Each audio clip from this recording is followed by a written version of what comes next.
안녕하세요. 저는 커넥트 픽처스라는 영화사를 운영하고 있는 남기웅입니다.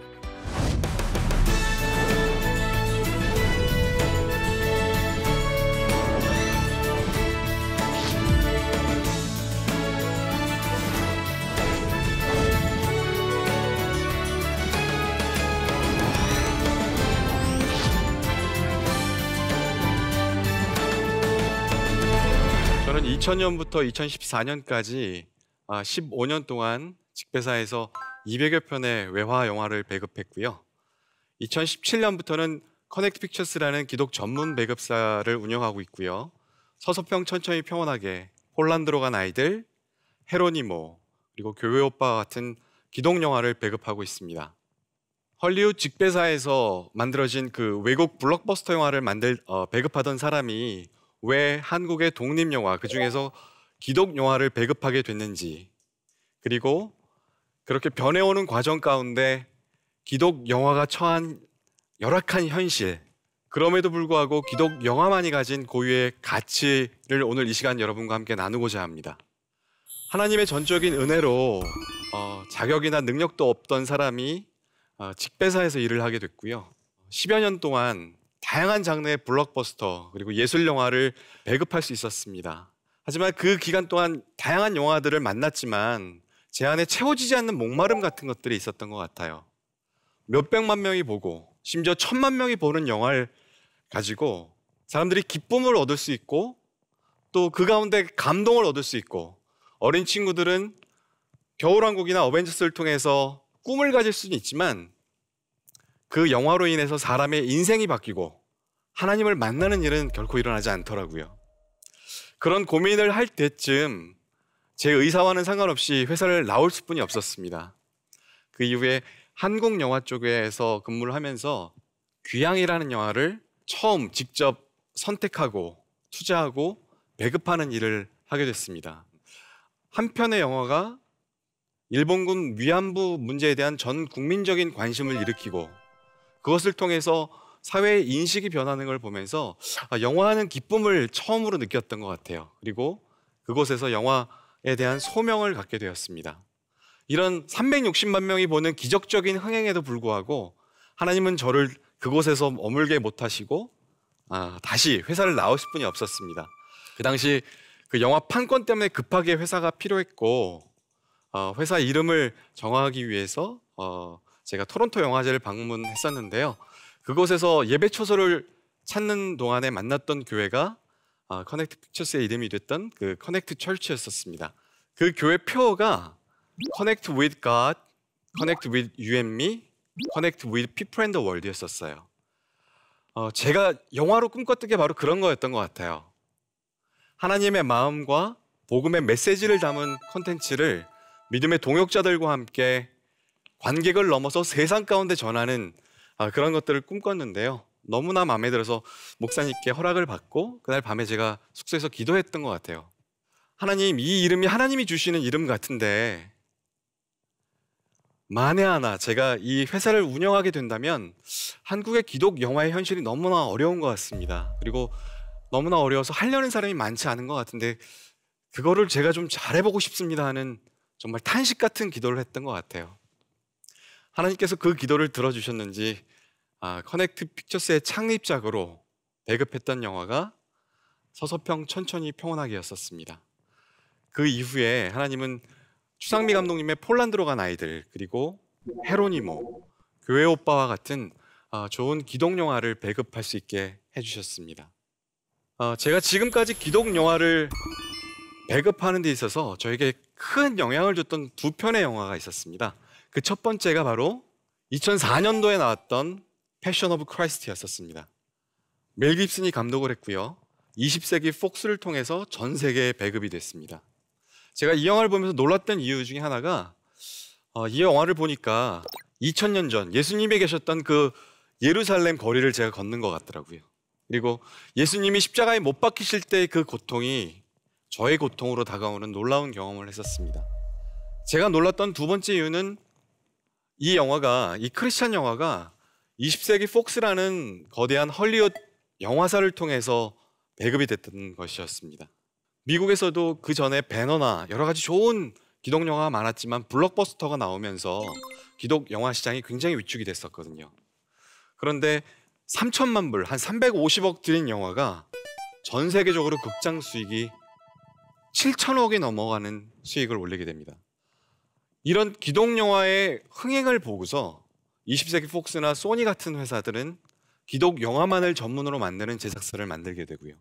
기록적인 흥행에 이어서 계속해서 영화가 만들어지게 됩니다.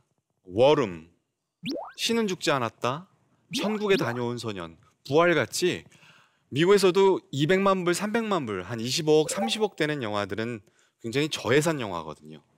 워름 같은 경우엔 그 영적 전쟁 가운데서 이 기도의 파워, 그것을 통해서 정말 많은 사람들이 은혜를 받았는데요. 저 영화의 제작비가 300만 불이었었습니다. 그런데 저 영화 한 편이 극장에서 거둬들인 수익이 700억이 넘습니다. 신은 죽지 않았다는 200만 불 제작비에 6천만 불이 넘는 수익을 얻었고요. 한국의 3분이라는 책으로 소개가 됐던 천국에 다녀온 소녀는 1200만 불 제작비를 들여서 1억 불이 넘는 흥행 수익을 얻게 됩니다. 이 기독 영화가 이 헐리우드 시장에서, 영화 시장에서 주요한 장르로 자리를 잡았고요. 또 많은 이제 투자가 들어오고 이게 극장에서 사용되면서 많은 사람들이 보면서 그 수익이 다시금 다른 기독 영화를 제작하는데 쓰이게 되면서 지금 미국에서는 기독 영화가 제2의 전성기라고 할 만큼 많은 좋은 영화들이 제작되고 만들어지고 극장에 상영이 되고 있습니다. 저에게 두 번째로 영향을 줬던 영화가 바로 한국 교회와 한국의 온 성도들을 정말 센세이션을 일으켰던 김우현 감독님의 맨발 천사 최춘선, 가난한 자는 복이 있나니라는 기독 다큐입니다. 비록 극장에서 사용되지는 않았지만 인터넷에 무료로 배포되면서 열악한 제작 환경과는 상관없이 그 안에 담겨 있는 정말 보석과 같은 이 믿음의 사람 최춘선 목사님, 할아버지를 통해서 온 한국 교회가 또 성도들이 회개하고 그 신앙을 바로 보게 되는 그런 놀라운 역사가 있었습니다. 패션 오브 크라이스트와 맨발 천사 최춘선, 이 두 작품이 같은 기독 다큐이지만 세상에 나와서 나타난 결과는 조금은 달랐던 것 같아요. 패션 오브 크라이스트를 통해서 이 기독 영화가 장르로 자리 잡고 계속 선순환이 되는, 투자가 이루어지는 그런 선순환이 있었던 반면에 우리나라에서는 기독 영화가 그렇게 자리 잡지 못했었습니다. 2009년 그리고 2014년 비기독교 다큐 영화 원앙소리나 니마 그 강을 건너지 마오 같은 영화가 크게 히트하면서 상대적으로 저예산이 들어가는 이 다큐 장르로 기독 영화가 많이 만들어지게 됩니다. 2009년 소명, 2010년 회복, 그리고 주기철, 손영원 목사님을 다룬 다큐 영화, 그리고 돌아가신 오카는 목사님에 관한 이야기, 또 해외 선교사님, 그리고 이 땅에 들어오신 선교사님 등 다양한 기독 영화들이 다큐로 제작이 됩니다. 통상 상업 영화의 흥행을 평가하는 척도가 1000만 영화인데요. 지금까지 나왔던 한국 영화 중에서 1000만 관객을 기록한 영화가 19편이 있습니다. 외국 영화까지 하면 27편. 2000년 이후에 만들어진 한국 기독 다큐 영화의 현실은 어떨까요? 1등 영화가 2010년도에 만들어진 회복인데요. 여러분 얼마 정도 관객이 보셨을까요? 15만 명입니다. 2등이 서서평 천천히 평온하게, 12만 명 관객이 극장에서 영화를 보셨고요. 작년 안에 참 우리 기독교인들 사이에서 화제가 됐었던 교회 오빠가 11만 명 관객으로 3등입니다. 이 이야기는 한국 기독 다큐 영화가 10만 명을 넘어가는 것은 일반 상업 영화가 1000만 명을 하는 것보다 더 어렵다는 이야기입니다. 이게 지금 현재 한국 기독 영화의 현실입니다. 우리 2019년 한국 영화 시장에 대해서 잠깐 볼까요? 가장 많은 관객들이 극장을 찾았던 해가 작년이었습니다. 2억 2600만 명이 극장에서 영화를 보셨고요. 그 이야기는 국민 1인당 평균 4.3회 극장에서 영화를 보셨다는 이야기입니다. 작년 한 해 동안 극장에 개봉한 한국 영화 수가 약 700여 편, 외화까지 포함하면 2,000편이 조금 못 되는 영화가 2019년 한 해 동안 개봉을 했었습니다. 매주 40편에 가까운 영화가 개봉을 한다는 이야기입니다. 그렇다면 한국 기독영화는 어떨까요? 작년에 개봉했던 기독영화는 과연 몇 편이나 될 것 같으세요? 작년에 개봉한 기독영화는 10편이 되질 않습니다. 이 영화들의 관객이 얼마나 될까요? 작년에 2억 2,600만 명이 극장을 찾아 영화를 보셨는데 작년에 개봉한 기독 영화를 보신 분이 50만 명입니다. 그러면 그 한국 영화 관람객의 1%도 아니고 0.5%도 아니고 단지 0.2%, 1,000명 중에 2명만이 한국 기독 영화를 보셨다는 이야기입니다. 2015년부터 2019년까지 한국에서 이 영화를 통해 이윤을 추구하는 목적으로 제작되는 이 상업 영화의 평균 제작비를 보면 작년 통계가 100억이 넘어갑니다. 이건 통계고요. 이 평균 값이고요. 200억이 넘는 영화도 있고요. 최근에는 300억에 육박하는 영화들도 만들어지고 있습니다.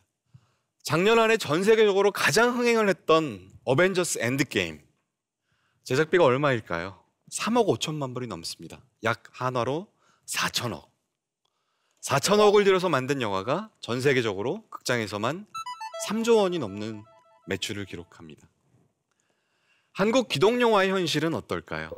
한국 기독영화의 제작비에 대한 통계는 없고요. 한국 독립예술영화 안에 포함이 되는데요. 한국 독립예술영화는 여러 가지 지원 사업이 많아서 그나마 조금 형편이 낫지만 그래도 평균 제작비가 3억 7천만 원. 분명한 것은 한국 기독 영화는 이것보다 훨씬 더 열악하다는 거죠.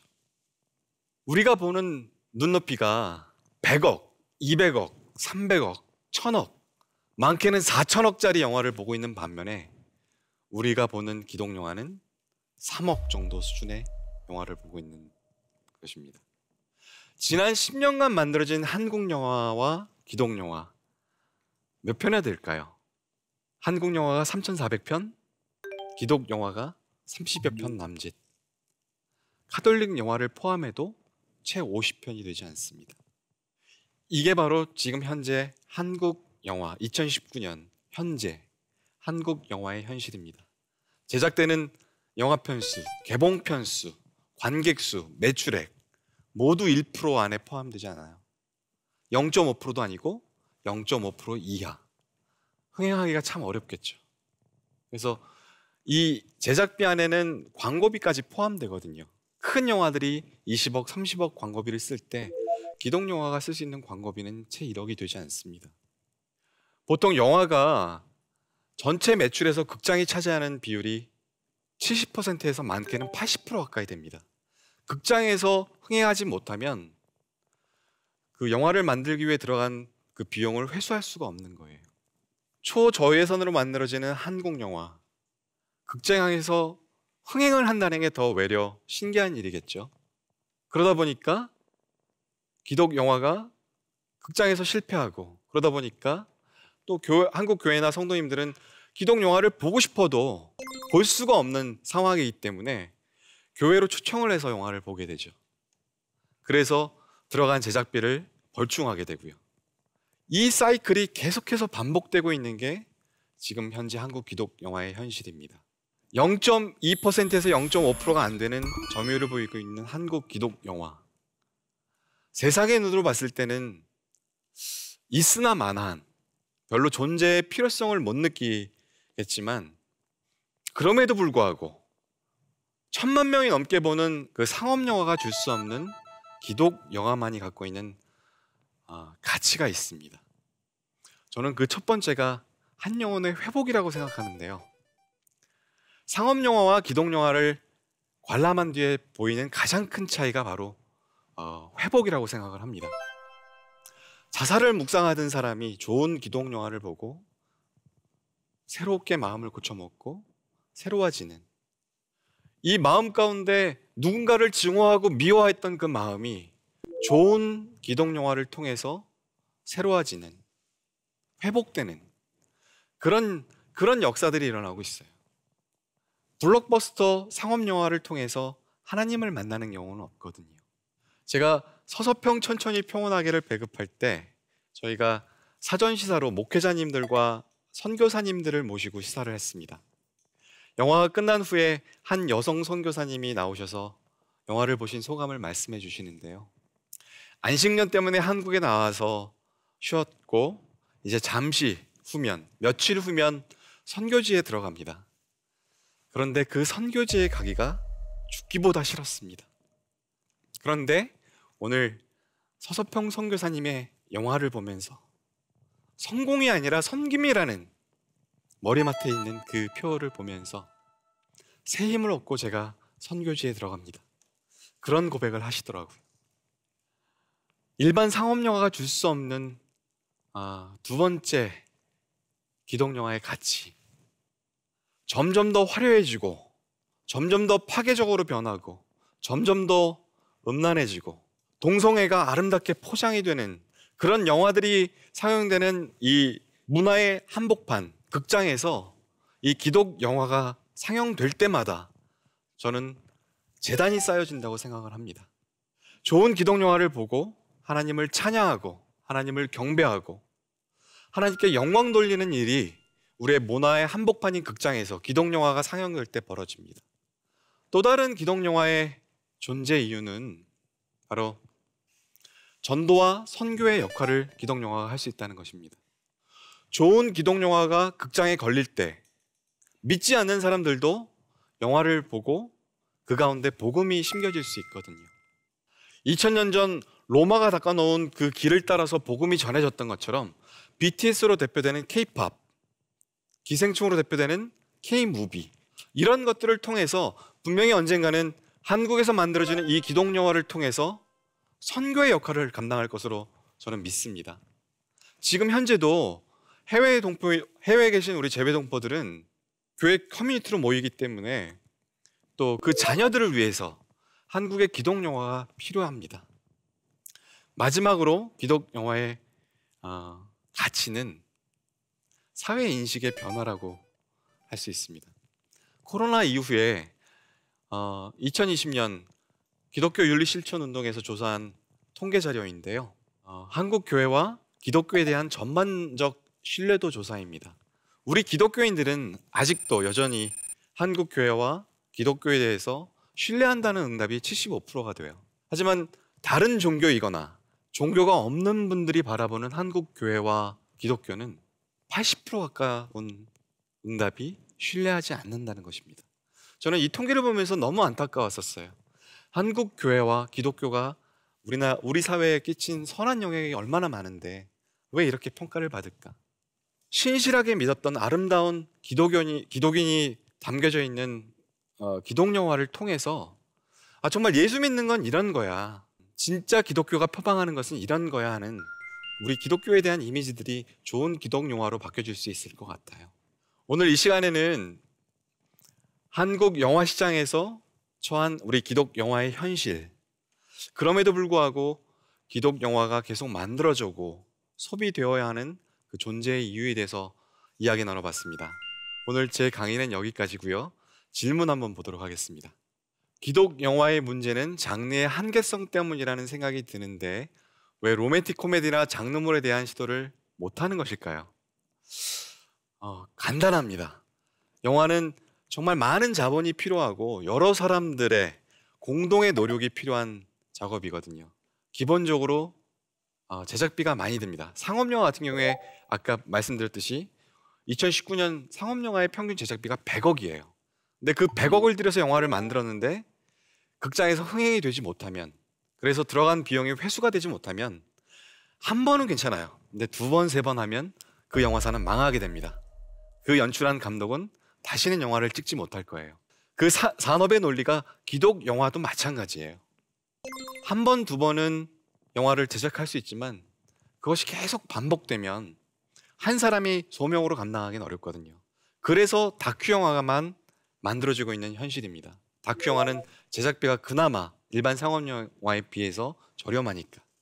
하지만 궁극적으로 우리가 나갈 방향은 저런 창작물인 것 같아요. 왜냐하면 우리의 세대들, 다음 세대들이, 우리 젊은이들의 눈높이가 그들이 소비하는 영화는 4천억짜리 어벤져스니까요. 우리 기독 영화도 그 수준까지 앞으로 향해 나가야 되죠. 다양한 장르의 영화들 가운데 기독교의 정신이 들어가 있는 영화에서 굳이 하나님, 예수님 얘기하지 않더라도 그 안에 하나님의 마음과 예수 그리스도의 복음이 담긴 영화가 계속해서 만들어져야 합니다. 오늘 강의 들어주셔서 감사합니다. 한국 기독 영화의 현실은 어떨까요? 제작되는 영화 편수, 관객 수, 매출액 모두 1% 안에 포함되지 않아요. 그럼에도 불구하고 기독 영화만이 가진 고유의 가치를 오늘 이 시간 여러분과 함께 나누고자 합니다. 상업 영화와 기독 영화를 관람한 뒤에 보이는 가장 큰 차이가 바로 회복이라고 생각을 합니다. 문화의 한복판, 극장에서 이 기독 영화가 상영될 때마다 저는 재단이 쌓여진다고 생각을 합니다. 좋은 기독 영화가 극장에 걸릴 때 믿지 않는 사람들도 영화를 보고 그 가운데 복음이 심겨질 수 있거든요. 우리 기독교에 대한 이미지들이 좋은 기독 영화로 바뀌어질 수 있을 것 같아요. 하지만 궁극적으로 우리가 나갈 방향은 그 안에 하나님의 마음과 예수 그리스도의 복음이 담긴 영화가 계속해서 만들어져야 합니다.